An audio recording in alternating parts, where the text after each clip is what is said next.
ராமநாதபுரம் புல்லானி கோவிலில் 500 ஆண்டுகளுக்கு பின்னர் செவ்வாயன்று கும்பாபிஷேகம் கோலாகலமாக நடந்தது.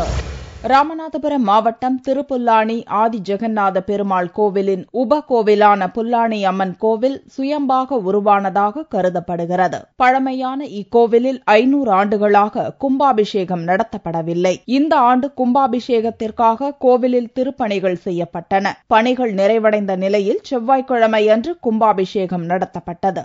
வேத மந்திரங்கள் முழங்க கோவில் கோபுரத்திற்கு புனித நீர் ஊற்றப்பட்டு கும்பாபிஷேகம் நடத்தப்பட்டது. விளங்குகிறது. இந்த ஊர் ஜனங்கள், பக்கத்து சுற்றுவட்டார ஜனங்கள் அனைவருக்கும் இந்த புல்லானி அம்மனை காவல் தெய்வமாக நிற்கிறார். சுமார் 500 ஆண்டுகளுக்கு பிறகு இப்போதுதான் வெகு விமர்சையாக புல்லானி அம்மனுடைய கும்பாபிஷேகம் நடைபெறுகிறது.